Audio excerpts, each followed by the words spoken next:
From the first smash at Stax Records to the last hits at High Records, one of our next guests helped lay down the rhythm of the Memphis sound. From Willie Mitchell to Sam and Dave, Al Green, and so many other, drummer Howard Grimes played with them all, and he has some stories to tell. Now he's sharing them in an autobiography with the help of acclaimed writer Preston Howard. This morning we are live with both of them to discuss Timekeeper, My Life in Rhythm. Gentlemen, welcome to Live at 9. Good to see you both. Howard, let's begin with you. I have known you for a long time. A lot of people will want to know, man, what took you so long to write this book? Be frank, to tell you the truth, man, it come from Mr. Abel through Preston Howard. I had no idea if this would ever happen.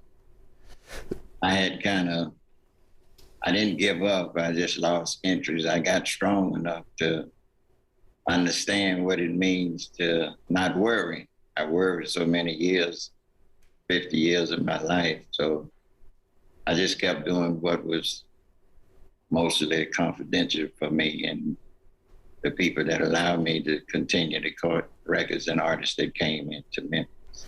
So, Preston, you helped make this happen for sure. How did that conversation start? How were you able to work with Howard to say, this is something that needs to be done? These stories need to be told.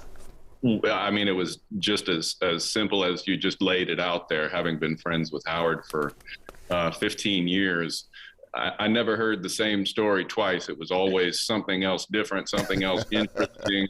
You know, I just learned after we wrote this book that he recorded with Chuck Berry. So I don't know what other bombs he has to drop on us. But, you know, he has so much history and so much perspective on what I think is most exciting and most distinctive about Memphis, and that is the music, because he was everywhere.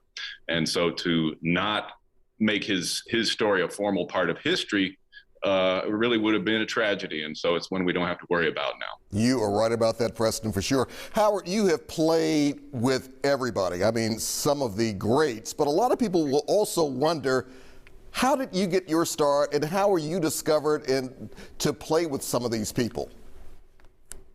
Well, it actually started with Rufus Thomas. I was already playing, but, you know, the musicians that I came under, I got to my announcers my junior year, and Mr. Abel, I went into the band. That's where I wanted to go. I didn't know Mr. Abel that well, but I was already playing. He didn't know I was playing in clubs. At 12 years old, I was playing. And what happened, Rufus Thomas, some kind of way, discovered me through Bob Talley. Bob Talley had a quintet with Alfred Rudd, Wilbur Steinberg, Robert McGee, which played stand-up bass. And it started with them. I think Jeff Greer was playing in the band, the drummer with him at that time. And Rufus came to my mother's house. That's where it started. And he asked my mother about taking me to the studio. I knew nothing about a studio. I'd been playing in clubs, playing in front of audience, which was very exciting to me at a young age. I was too young to be in.